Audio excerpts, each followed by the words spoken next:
ከዚህ በፊት በዚህ ቻናላችን ላይ የሰራኋቸው የአይቶኪና የቶሎካ የኦንላይን ስራ ቪዲዮዎች በሀገራችን ወጣቶች ዘንድ እጅግ ከፍተኛ እይታና ፍላጎት አግኝተው ነበር። ነገር ግን እነዚህ ሁለት ስራዎች ፍጹም የተለያዩ የየራሳቸው ጠንካራና ደካማ የሆነ ጎን አላቸው እና ለተለያዩ የሰዎች ባህሪያት የተሰሩ መንገዶች ናቸው ማለት ነው። አይቶኪና ቶሎካን እንደ ሁለት ታዋቂ የገበያ ስራዎች ልናነጻጽራቸው እንችላለን። አይቶኪ ማለት ልክ ቦሌ ውስጥ እንደሚገኝ ታላቅ የቤት አስጠኝ ፕራይቬት ሆም ቱቶር እንደማለት ነው። ክፍያው እጅግ በጣም ከፍተኛ ነው። ነገር ግን የራስህ የሆነ ኮምፒውተርና የጸጥታ ክፍል፣ ዋይፋይ እና ጠንካራ እውቀት ይጠይቃል። ቶሎካ ማለት ደግሞ ልክ መርካቶ ውስጥ የሚሰራ የቀን ስራ እንደማለት ነው። ለመጀመር ምንም አይነት የተለየ ዲግሪ ወይም ኮምፒውተር አይጠይቅህም። በአንተ ተራ ስልክና ዳታ በፈለግከው ሰዓት መስራት ትችላለህ። ነገር ግን በአንድ ታስክ የምታገኘው ክፍያ በጣም አነስተኛ ነው። በዚህ ሰፋ ያለ ማብራሪያ ይዤላችሁ በመጣሁት ቪዲዮ ውስጥ የነዚህን የሁለቱን የስራ ባህሪ፣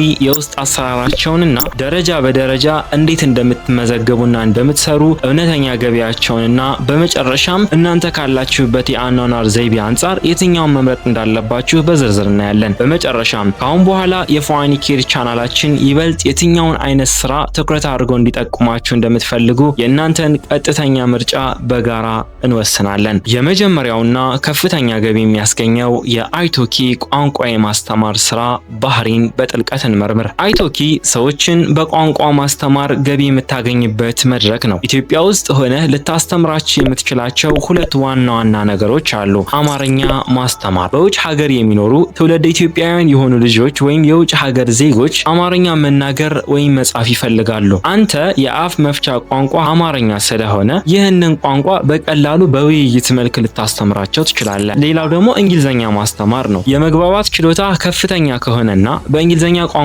በድፍረት መናገር ከቻልክ በዓለም ዙሪያ ያሉ ጀማሪዎችን መሰረታዊ እንግሊዘኛ ልታስተምራቸው ትችላለህ። ይህ ስራ ከፍተኛ ገቢ የሚያስገኝ የክህሎት መንገድ ሃይ ኢንካም ስኪል ፓዝ ነው። እስኪ ይህንን ስራ ለመጀመር የሚያስፈልጉህን 4 መሰረታዊ ነገሮች በጥንቃቄ እንመልከት። አንደኛው የቴክኒክ ዝግጅት ነው። አይቶኪ ላይ ለማስተማር ስልክህ ብቻውን አይበቃም። የራስህ የሆነ ኮምፒውተር ወይም ላፕቶፕ ሊኖርህ ይገባል። እንዲሁም 100% አስተማማኝና ፈጣን የሆነ ዋይፋይ ያስፈልጋል።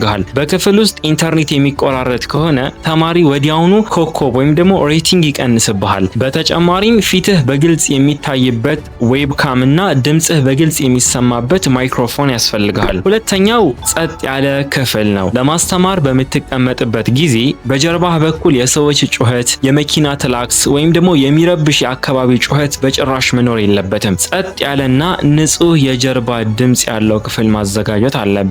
ሶስተኛው የማስተማሪያ ቪዲዮ ማዘጋጀት ነው። አይቶኪ ላይ ተማሪዎች አንተን መርጠው ክፍያ እንዲከፍሉ ለማድረግ ትልቁ ሚስጥር የምትሰራው የ1 ደቂቃ የማስታወቂያ ኢንትሮዳክሽን ቪዲዮ ነው። ይህ ቪዲዮ ተማሪዎች የአንተን ድምጽ፣ የንግግር ቃናህንና የማስተማር በራስ መተማመንህን የሚመዝኑበት ዋነኛው መሳሪያ ነው። የአይቶኪን እውነተኛ ገቢና የአሰራር ጥቅምና ጉዳት በግልጽ እንይ። የገቢ መጠን። አይቶኪ ላይ ክፍያህን የምትወስነው ራስህ ነህ። ለምሳሌ ለአንድ ሰዓት ክፍል $8 ብታስከፍል በቀን 3 ሰዓት ብታስተምር በወር $720 ማግኘት ትችላለህ። ይህ በኢትዮጵያ ብር እጅግ በጣም ታላቅ ገቢ ነው። ኦልሞስት ወደ 100,000 ብር የሚጠጋ ብር ማለት ነው። ገቢው ከፍተኛ ነው። ጉዳቶቹ ደግሞ ምንድናቸው ወደሚለው እንምጣ። ከፍተኛ የቴክኖሎጂ ዝግጅት ይጠይቃል። በሰዓትህ መገኘት ስላለብህ ሙሉ የሆነ ነፃነት የለህም። በእንግሊዘኛ መግባባት ካልቻልክ ስራውን መስራት ትንሽ ሊከብድ ይችላል። አሁን ደግሞ ወደ ሁለተኛውና እጅግ በጣም ቀላል ወደ ሆነው የቶሎካና መሰል የማይክሮታስክ ስራዎች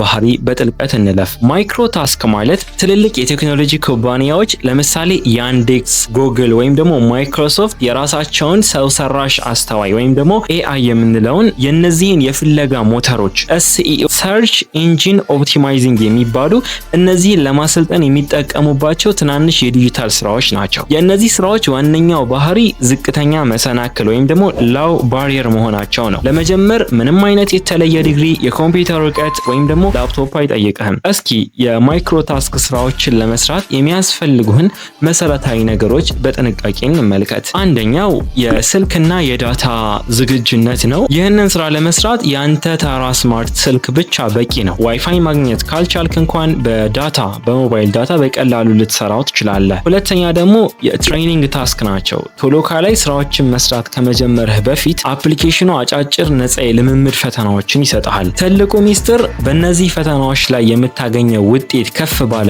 ቁጥር አፕሊኬሽኑ የሚከፍትልህ ስራዎች ዋጋቸው እየጨመረ ይሄዳል። ፈተናዎቹን ዝም ብለህ በግምት የምታልፍ ከሆነ ስራዎቹ ይዘጉብሃል ወይም የምታገኘው ነጥብ እጅግ በጣም ያንሳል። ስለዚህ መመሪያዎቹን በጥንቃቄ ማንበብ መቻል አለብህ። ሶስተኛው ፊልድ ታስክ የሚባሉ ናቸው። የፍለጋና የፎቶ ስራዎች ናቸው። በአቅራቢያ ያሉ አካባቢዎችን ፎቶ ማንሳት፣ የህንፃዎችን መግቢያዎች ማረጋገጥ ወይም ደግሞ የሱቆችን የስራ ሰዓት መመዝገብ። እነዚህ ስራዎች ከቤትህ ወጥተህ የምትሰራቸው ስለሆነ ከሌሎች የተሻለ ክፍያ ይከፍላሉ። አሁን ደግሞ የቶሎካና መሰል ፕላትፎርሞች የእውነተኛ ገቢና የአሰራር ጥቅምና ጉዳት በግልጽ እንመልከት። ኢንካም ፖቴንሻላቸውን ስንመለከት በአንድ ታስክ የምታገኘው ክፍያ ከ0.01 ሳንቲም እስከ 0.50 ሳንቲም ሊሆን ይችላል። በቀን ለ3 ወይም ለ4 ሰዓታት በትጋት ብትሰራ በቀን ከ2 እስከ 5 ዶላር ማግኘት ትችላለህ። ይህ በወር ወደ 60 እስከ 150 ዶላር ሊያድግ ይችላል። ይህ ግን በአንድ ጊዜ አይደለም። ገቢው ከአይቶኪ አንጻር በጣም አነስተኛ ቢሆንም ለጀማሪ ተማሪዎች ግን ተጨማሪ የኪስ ገንዘብ ለማግኘት በጣም ምቹ ነው። ተማሪ ሆናችሁ በተለይ በትርፍ ሰዓታችሁ ልሰሩት የሚገባና የኦንላይን ስራን ልትለማመዱበት የሚገባ ፕላትፎርም ነው። ጥቅሞቹ ለመጀመር እጅግ በጣም ቀላል መሆናቸው ሲሆን ምንም አይነት መነሻ ወጪ አይጠይቅም። ሙሉ በሙሉ ያንተን ጊዜ መሰረት አድርገህ በፈለግከው ሰዓትና ቦታ መስራት ትችላለህ። ጉዳቶቹ ደግሞ ክፍያው እጅግ በጣም አነስተኛ መሆኑና ስራው ተደጋጋሚና አሰልቺ ስለሚሆን ብዙ ሰዓትህን ሊወስድ ይችላል። አንዳንዴ በኢትዮጵያ ውስጥ ያሉ የስራ አማራጮች ደግሞ በጣም አዛ ናቸው። ለሚፈጋ ሰው ብዬ ጠቆምኳችሁ እንጂ ያን ያክል አልጋ ባልጋ የሆነ ፕላትፎርም አይደለም። አሁን የሁለቱን ልዩነት በሚገባ ካየን በኋላ ራስህን በመስታወት አይተህ ካለህበት የአኗኗር ዘይቤና አቅም አንጻር የትኛውን መምረጥ እንዳለብህ ግልጽ የሆነ መመሪያ ልስጥህ። አንተ የዩኒቨርሲቲ ተማሪ ከሆንክ ኮምፒውተር ከሌለህና ያለህ ተራ ስልክና ዳታ ብቻ ከሆነ ምንም ጥያቄ የለውም ቶሎካና መሰል ሌሎች ከዚህ በኋላ የምጠቁማችሁ የሆኑ ፕላትፎርሞች አሉ፣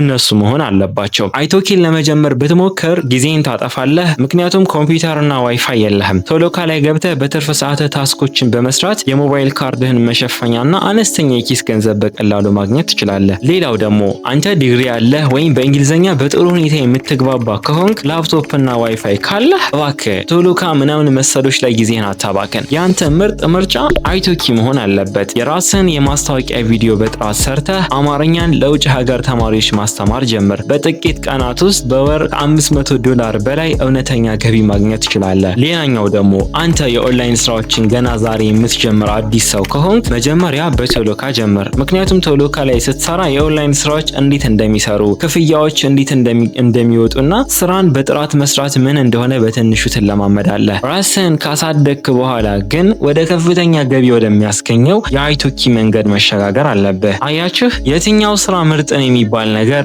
የለም። ምርጡ ስራ የአንተ አቅም፣ ጊዜና ፍላጎትን መሰረት አድርጎ የሚሰራው ስራ ብቻ ነው። ውድ የፎኒኬር ቤተሰቦች ይህ ቻናል የኔ ብቻ አይደለም፣ ይህ ቻናል የእናንተም ጭምር ነው። እኔ ሁልጊዜ ቪዲዮዎችን የማዘጋጀው የእናንተን ፍላጎት መሰረት አድርጌ ነው። ዛሬ በአይቶኪና በቶሎካ መካከል ያለውን እውነተኛ ልዩነት በሚገባ አይተናል። አሁን ግን ወደፊት የቻናላችን የይዘት አቅጣጫ ይበልጥ በየትኛው መንገድ እንዲሄድ እንደምትፈልጉ የእናንተን ቀጥተኛ ድምጽ ማግኘት ፈልጋለሁ። ለቀጣይ የምሰራቸው ቪዲዮዎች 3 ምርጫዎችን አዘጋጅቼላችኋለሁ። አንደኛ ከፍተኛ ገቢ የሚያስገቡ የክህሎት ስራዎች ሃይ ኢንካም ስኪል ጆብ የሚባሉ እንደ አይቶኪ፣ ፍሪላንሲንግ፣ አፕወርክ፣ ፋይቨር፣ የትርጉም ስራዎች፣ የጽህፈት ስራዎች ወይም ደግሞ ለዓለም አቀፍ ድርጅቶች በቤት ውስጥ ቁጭ ብለህ በዶላር የምትሰራቸውን የርቀት ሪሞት ጆብስ በዝርዝር እንድጠቁማችሁ ከፈለጋችሁ ኮሜንት ላይ ምርጫ 1 ብላችሁ ጻፉልኝ። ምርጫ 2 ቀላል የማይክሮ ታስክ እና የተጨማሪ ገቢ ስራዎች እንደ ቶሎካ አዳዲስ ታማኝ የሆኑ ማይክሮ ታስክ ድረገጾችን ያለ ልዩ ክህሎት በስልክ ብቻ የሚሰሩ ቀላል ስራዎችንና የተጨማሪ ገቢ መተግበሪያዎችን በዝርዝር እንድጠቁማችሁ ከፈለጋችሁ ኮሜንት ላይ ምርጫ 2 ብላችሁ ጻፉልኝ። ምርጫ 3 የሁለቱ ቅይጥ ዘ ሃይብሪድ አፕሮች ለሁለቱም አይነት ፍላጎቶች የሚሆኑ ቪዲዮዎችን በየተራ ያፈራረኩ በጥራት እንዳዘጋጅላችሁ ከፈለጋችሁ ኮሜንት ላይ ምርጫ 3 ብላችሁ ጻፉልኝ። የእናንተ ኮሜንትና ድምጽ የዚህን ቻናል የወደፊት አቅጣጫ ይወስናል። እያንዳንዱን ኮሜንት በጥንቃቄ አንብቤ በቀጣይ ሳምንት እናንተ በብዛት የመረጣችሁትን ርዕስ ደረጃ በደረጃ ተግባራዊ መመሪያውን ይዤላችሁ እመጣለሁ። የኦንላይን ስራዎችን ቪዲዮ ዝም ብለህ ማየት ብቻውን ህይወትህን አይቀይረውም። ዛሬ የሁለቱንም ስራዎች ባህሪ በሚገባ ተረድተሃል። ራስን ገምግም። ካለህ ዝግጅት ጋር የሚስማማውን ምርጫ መርጠህ ዛሬውኑ የመጀመሪያውን እርምጃ ውሰድ። እኔ ኮምፒውተር የለኝም፣ እኔ ድፍረት የለኝም እያልክ ጊዜህን ዩቲዩብ ላይ ዝም ብለህ የሰዎችን ቪዲዮ በማየት ማባከን የለብህም። ውድ የፋኒኬር ቤተሰቦች ዛሬ ያደረግነው ንጽጽር ለኦንላይን ስራ ጉዟችሁ ትክክለኛውን አቅጣጫ ለማሳየት ትልቅ እገዛ እንደሚኖረው ሙሉ የሆነ እምነት አለኝ። ቪዲዮ ጠቃሚ ሆኖ ካገኛችሁት ላይክ ማድረጋችሁን እንዳትረሱ፣ ምክንያቱም ጠቃሚ ሆኖ አግኝታችሁታልና። እኔ ፉአድ ነበርኩ። ፋኒኬር ሁልጊዜ ከውሸት የጸዳ እውነተኛውንና ግልጽ መንገድ ብቻ ያሳያችኋል። በቀጣይ ቪዲዮ እናንተ በመረጣችሁት ምርጥ ርዕስ በተግባር እስክንገናኝ ድረስ ሰላም ቆዩልኝ።